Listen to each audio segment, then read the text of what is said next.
8:36 de la mañana, nos acompaña Javier Pérez a esta hora de la mañana. ¿Qué tal, Javier? ¿Cómo está? Buenos días, Carlos, ¿cómo estás? Gracias por acompañarnos como siempre los lunes. E Ignacio Bustos, que también está. ¿Qué tal? ¿Cómo están? Muy bien. Gracias por acompañarnos en este lunes. Lunes de una semana de aquellas, ¿no? En términos políticos. La expectativa del gobierno es que termine esta semana corta, para no contar el sándwich. Se suman a muchos chilenos que hacen sándwich. En mi caso no, pero... Usted es un apóstol de las comunicaciones. Soy un apóstol, sí. Y todos aquí quienes trabajamos en esta oficina. Pero claro, están esperando que todo termine el miércoles en términos de la mega reforma en el Senado primero y luego también, por último, en un tercer trámite en la Cámara de Diputados. Con un gobierno inflexible en muchas materias, otros donde intentó flexibilizar y no le ha resultado mucho, la verdad, y que es este acuerdo con el PPD que termina muy accidentado, con la oposición además parece muy magullada. No sé si ese es el mejor término para definir cómo ha terminado la semana de la oposición, y ustedes me dirán también cómo comienza esta semana. Sí. Ignacio Bustos. A ver, creo que la última vez que nos encontramos con Javier acá hablamos de esto mismo, hace varias semanas ya. Sí. Y planificábamos que más o menos en esta fecha precisamente se iba a dar la discusión, no sé si es la discusión final, pero una discusión determinante sí, claro. Absolutamente, una fecha clave, como lo ha dicho usted, Carlos. Mire, creo que esta discusión va a dejar a un soldado herido en el camino, lo está dejando más o menos magullado, como dijo usted, al ministro Quirós. Yo creo que el episodio que vimos los últimos días de la semana pasada respecto a la negociación fundamentalmente con los senadores del PP, es una mala forma de hacer política cuando hubo senadores de la oposición que estuvieron dispuestos a sentarse a conversar en un proyecto que a todas luces genera contradicciones en la interna, ¿no? Y lo vimos el fin de semana, ¿no es cierto? Hoy día entiendo que el PP tuvo que llamar al orden interno a raíz de la negociación de un par de senadores. Entonces, creo que es un pésimo precedente lo que ha ocurrido en esta negociación. Recordemos que el ministro de Hacienda, Quirós, había llegado a un principio de acuerdo con los senadores del PPD, ofreciéndoles rebajar la tasa del impuesto corporativo un 23%, y después, sin que los senadores fueran notificados, hoy día supe que Diego Ibáñez le comentó en el pasillo, un senador del PPD, que se había incorporado, ¿no es cierto?, un cambio que sin saberlo ellos, a un 22%, ¿no es cierto? Entonces, esa negociación es de mala fe y tengo la impresión que en la interna del gobierno, si es que no estuvo mandatado, va a tener consecuencias. Javier Pérez, ¿queda dañada la imagen del ministro Quirós con este episodio del PPD específicamente y con otros o no? O sea, a ver, yo creo que hay que entender en el fondo que aquí había una... No sé si, o sea, más allá de la atención de la oposición, había una tensión en el oficialismo entre la presidenta del Senado y el ministro Quirós, ¿eh? Y siempre hubo hipótesis distintas, ¿eh? La hipótesis de Quirós era que había que sacar el proyecto lo antes posible, y la senadora Núñez de que si no se podía, o sea, si ese era el imperativo, para ella era malo porque se necesitaba un acuerdo más amplio. Y en ese sentido, el avance de la negociación monitoreada de la moneda fue de la presidenta del Senado. Eso es lo primero. Por lo tanto, ahí hubo un enfoque inicial que es bien importante soslayar. Luego de ello, empieza en el fondo esta negociación. Se habló el jueves de la noche prácticamente de un acuerdo con los senadores del PPD. Aparece esta indicación del 22%, siendo que había acuerdo hasta el 23%, y obviamente, en el fondo eso... hizo que el PPD hoy día esté en una posición de volver a renegociar, en el fondo, porque si quieren decirle, mire, ¿sabe que vamos a volver al 23? Me parece que el ministro Alvarado demostró su poder, porque a las 2 horas de que se había hecho este anuncio de bajar al 22, Alvarado dijo, no, esto se mantiene en el 23. Hoy día el PPD, ¿qué es lo que tiene que hacer? Si vuelve a negociar en las mismas condiciones, va a tener que negociar algo más, porque te saliste de la mesa y ahora te tienen que volver a poner en la mesa. Por lo tanto, el PPD está en una buena posición ahí. Ahora, yo creo que efectivamente aquí la disputa de fondo para mí es si efectivamente la oposición quiere mostrar una señal de unidad, o hay gente de la oposición que quiere ser influyente dentro del proceso. Y yo creo que el PPD vio que ellos pueden ser el PDG del Senado, y que por lo tanto pueden en algún momento ser el partido que mueva o no mueva la aguja en proyectos que tengan que ver con el gobierno. Y por lo tanto creo que esa discusión que hay en la oposición creo que es una discusión bien importante y bien de fondo, de qué quiere hacer la oposición. ¿Quiere dar un testimonio de unidad frente a un gobierno doctrinario ideológico como les puede parecer como el del presidente Kast? ¿O efectivamente van a haber algunos partidos que van a decir, mire, sabe que más allá del testimonio de unidad queremos influir en algunas cosas? Y creo que esa es la disyuntiva de fondo. Ahora, escuchándonos a ustedes, pero también viendo el amplio espectro de opiniones, de hechos que se han dado a conocer en torno a esta discusión de la semana pasada hasta ahora, en la previa de una semana clave, que es la semana de la votación, la ciudadanía perfectamente puede quedar con la idea de que seguimos más o menos empantanados en lo mismo, ¿no? De que por más llamados a la unidad que se hagan desde ambos sectores, hay divisiones políticas y donde la ciudadanía queda en el medio, ¿no? Y donde las decisiones que las van a afectar en algún momento y que tienen que ver con las áreas que aborda este proyecto de ley, les van a afectar a los ciudadanos, en medio de un desempleo profundo, en medio de una situación económica compleja de inflación todavía no del todo controlada, con medidas dolorosas como el aumento de los combustibles que ha sido ratificado por el propio presidente Kast, que no se arrepiente y de hecho es algo que es parte de lo más complejo que ha tenido que abordar en los últimos meses, y así el panorama sigue siendo poco alentador para los chilenos, y sigo sumando. En Criteria, mencionaba la encuesta Kast en el bloque anterior, con Tomás Kast, la encuesta CADEM, la encuesta Criteria dice, la aprobación del presidente Kast cae 3 puntos y llega al 32%, es la cifra más baja registrada en el sondeo. Una muestra nada más de cierto ambiente pesimista, ¿no? En la ciudadanía en general, Ignacio Bustos. Sí, es que no es solamente un ambiente pesimista. O sea, hoy día los combustibles durante un año tienen un alza acumulada, un 27% la benzina, un 42% el petróleo. Tenemos cifras históricas de desempleo femenino, más del 10%. En la región del Maule un 10.05%.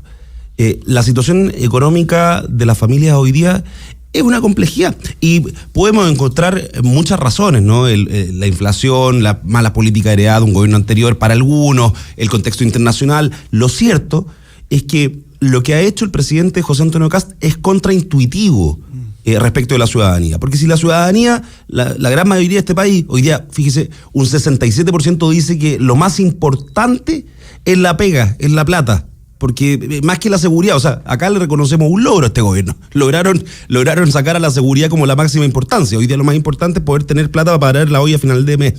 Entonces, cuando el presidente dice, yo, como si él hiciera el sacrificio, ¿no? Me banqué en el fondo el alza de los combustibles. ¿Qué se refiere al costo de su imagen personal también, digamos? Sí, pero es que, a ver, el presidente tiene que estar dispuesto a asumir los costos si eso significa generar un beneficio para la ciudadanía. Y lo que hemos visto es que hoy día los que están haciendo el gran sacrificio es la ciudadanía, esperando que en algún momento esta situación se revierta. Tratan de presentarle nuevamente a la ciudadanía que esta mega reforma tributaria va a generar un cambio en las expectativas económicas del país, pero la verdad es que la mayoría de las personas siguen pensando que es un proyecto de ley que va a beneficiar a la enorme minoría y no a la mayoría que hoy día lo está necesitando. Javier. Yo creo que, obviamente el golpe económico, desde la alza de la tarifa a las bencinas, o al bencinazo, como se le llama, creo que es un golpe bien estructural, eso es lo primero. De ahí en adelante como que el gobierno no ha logrado, ha tenido algunas alzas que han sido espuma, no sé, en la cuenta pública, algunas cosas así, pero pasó la economía a ser tan relevante después de ello, porque efectivamente el bencinazo, uno lo entiende también en un proceso, lo que decía Ignacio, ¿no? En un proceso de desempleo muy creciente, especialmente en mujeres y en personas más jóvenes, y por lo tanto en una sensación de que efectivamente hay una cuestión. Y uno, cuando trata de leer, porque hay un dato de la Criteria a mí que me llamó bastante la atención, frente a sí, que efectivamente ha habido un cambio cultural en algunas cosas. Y fíjate que en la Criteria viene que para no sé si el 53 o 56% de los chilenos, no me recuerdo bien la cifra exacta, pero el crecimiento económico es muy relevante en el marco de tener mejores condiciones económicas, algo que en realidad hasta cierto punto no se había tomado en las últimas mediciones de los últimos años atrás. Eso significa que, ergo, el gobierno, mientras más lo haga en economía o mientras el ciudadano no perciba avances en materia económica, va a seguir en una situación compleja de aprobación, ¿va? Y por lo tanto, los antecedentes que uno ve es que lo que vamos a ver, por lo menos en algunos meses más, por lo menos en lo que queda hasta primavera o posteriormente al 18 de septiembre, es que todavía vamos a seguir una sensación de estancamiento económico. Y por lo tanto yo te diría que para el gobierno va a ser muy difícil aumentar la aprobación en este año. Aun cuando proyectos como la invariabilidad tributaria, por ejemplo, o la reducción del impuesto corporativo, implique un llamado a los inversionistas extranjeros, a las grandes inversiones, que de acuerdo a la lectura que se hace, cierto, económica, y que tanto el gobierno ha pregonado, debiesen incentivar a que grandes empresas lleguen a nuestro país. Eso genera empleo y eso es una cadena, ¿no? La teoría del chorreo, pero llevada a un proyecto amplio de ley que en este caso dice el gobierno sí va a funcionar. Por lo tanto, imagino yo que esa expectativa tendrá que cumplirse más temprano que tarde, ¿no? O eventualmente esto sí será un margen para que el gobierno tenga cierta espera de la ciudadanía de aquí a cuánto, a un año más, a un año y medio más, o no. No, en primer lugar, la ciudadanía no puede seguir esperando con el costo que tiene la vida, con lo difícil que está todo, que se mejore la situación económica para darle algunos puntos de aprobación a este gobierno. En segundo lugar, lo que usted dice, Carlos, es un entendido, una conclusión de una parcialidad de los economistas. O sea, tengamos claro eso, o sea, no todo, no hay unanimidad respecto a la fórmula que ha planteado el gobierno. Yo entiendo que es lo que plantea el gobierno. Claro, claro. Sus vocerías, sus economistas ideológicamente más cercanos plantean que efectivamente la baja en los impuestos genera crecimiento económico. Eso es discutido por economistas serios, no hablo solamente de la barra brava contraria, ¿no? Entonces, yo tengo la sensación, a veces, no sé si Javier estará de acuerdo conmigo, pero creo que apostar, no lo han dicho, pero creo que de facto ocurre, el gobierno apuesta el todo por el todo en esta mega reforma, porque el primer año es muy importante para, ¿no es cierto?, cimentar la hoja de ruta de los gobiernos, al igual como lo hizo el gobierno de Gabriel Boric con el proceso constituyente. Tengo la misma sensación, que ellos están hipotecando el futuro de su gobierno en virtud de la aprobación y de la legitimación de este proyecto de ley. Porque las leyes tienen una parte, ¿no es cierto?, que es de discusión legislativa, pero también tienen que tener cierta legitimidad posterior con su funcionalidad y con qué tan de acuerdo está la ciudadanía con estos proyectos de ley. Entonces, me da la sensación que pueden estar cometiendo un error bastante importante y hay otros en ese sector a los que ya le empiezan a salir los colmillos.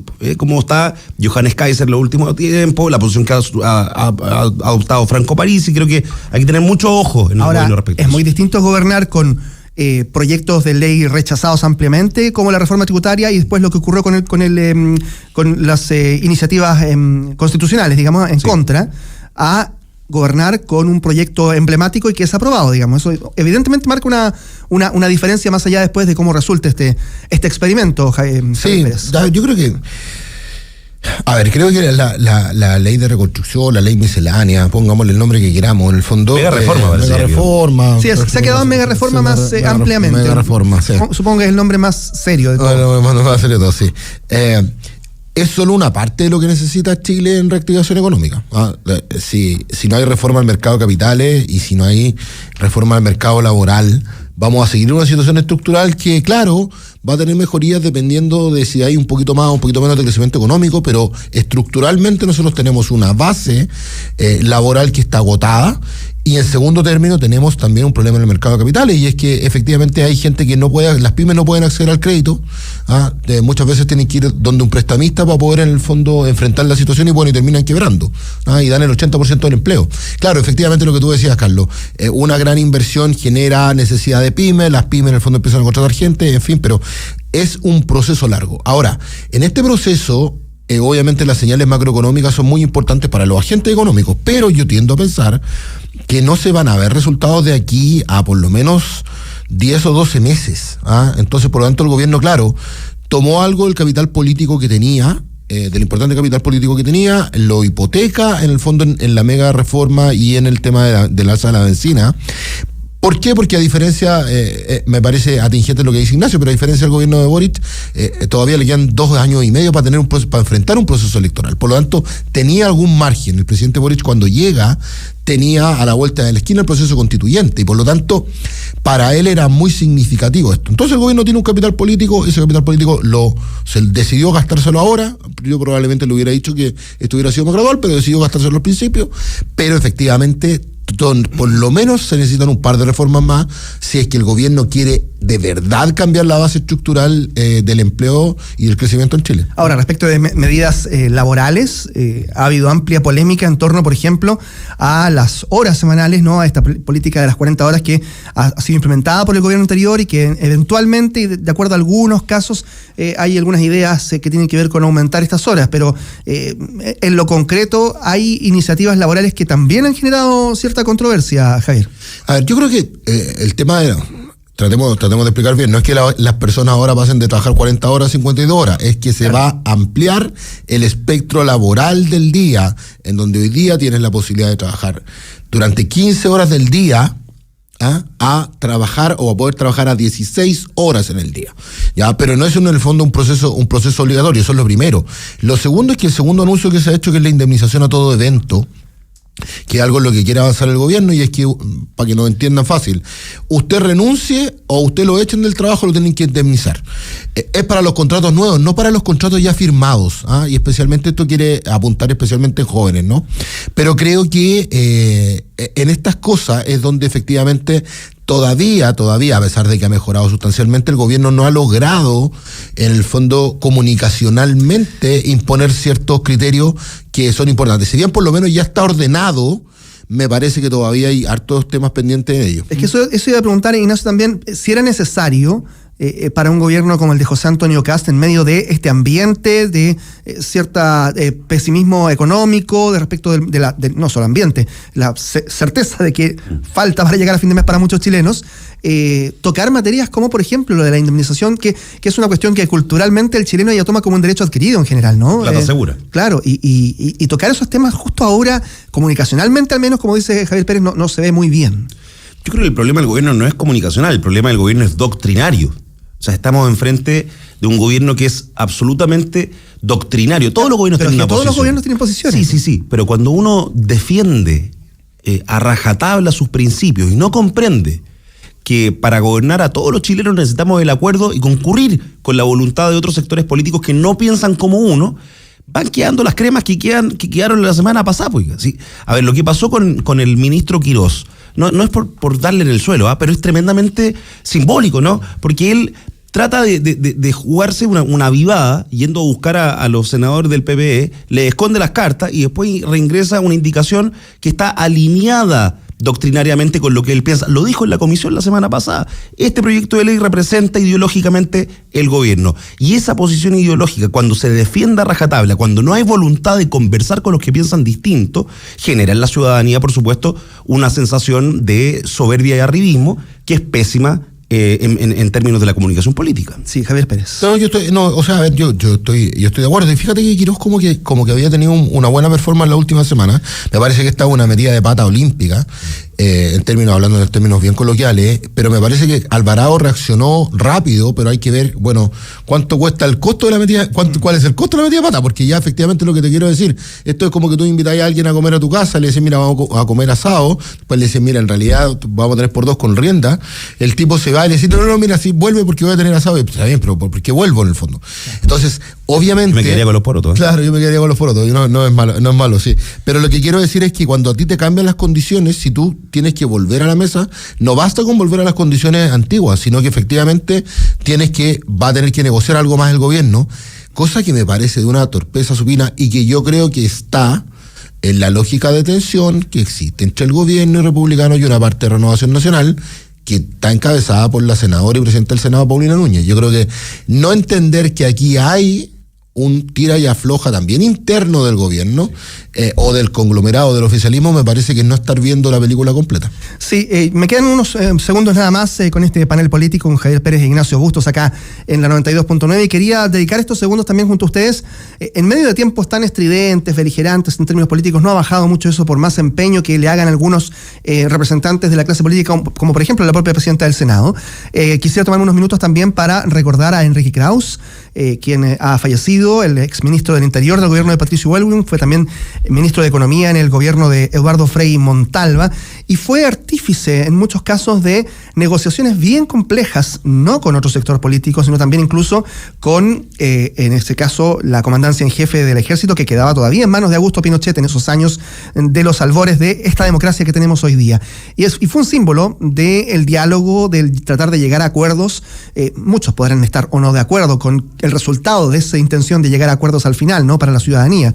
Pero lo cierto es que fue un artífice también de cómo se debía construir esta democracia después de tiempos tan dolorosos. Ignacio Bustos. Así es, aprovechamos de mandar un saludo a su familia, a Alejandra, a su hija, por supuesto, a todo el mundo cercano a la democracia cristiana, ¿no es cierto?, que era su núcleo político. Creo que es muy difícil en estos momentos pensar que esa política de los acuerdos es posible en lo inmediato. Tengo la sensación que estamos medio jodidos en ese sentido. Ahora, no hay que perder la esperanza que podemos recobrar la capacidad de sentarnos a conversar, pero creo que eso va a ser después de que se derrote la lógica de la violencia y de la soberbia de la política, que es un tremendo pecado que condena no solamente a quienes la desarrollan, sino que hoy día también le puede costar el bienestar a nuestros compatriotas. Javier Pérez. Bueno, no, solamente eso, también manifestar lo que ha manifestado Ignacio, un gran saludo. Yo creo que es un hombre que la historia en algunos años más lo va a reconocer en un rol bastante más importante de que el que probablemente tuvo, ¿no? Del que públicamente se conoce, haber sido el ministro del Interior de Patricio Aylwin. Fue un gran negociador primero, gran negociador. Efectivamente, llevó muy bien el proceso con Pinochet, pero también fue un gran negociador de muchas reformas importantes. Y por lo tanto, hoy día uno dice, bueno, ¿dónde están esos roles? Y vuelvo a lo mismo, que fue con lo que empezó este programa, es si la política quiere influir o quiere atrincherarse en un testimonio. Y estoy hablando de Surdistán y Derechistán. ¿Por qué? Porque efectivamente uno dice, ¿cuál es el rol de la política hoy? ¿Situarme en una cuestión testimonial y tratar de defender para mantener a mi barra brava? ¿O definitivamente querer influir para mejorar los proyectos? A mí me parece que lo que habían negociado los senadores del PPD con el gobierno y con la senadora Núñez de hacer estos cambios en valibilidad tributaria, la verdad es que me parecían de todo sentido. ¿Y quién podría oponerse a algo como eso? Y creo que, y espero que la política quiera influir más que atrincherarse, y esto que se entienda para el lado y lado. Bien, Javier Pérez e Ignacio Bustos, muchas gracias por acompañarnos, como siempre, los lunes. Nos reencontramos más adelante. A ustedes, que tengan buena semana. Y nosotros nos vamos, y acabo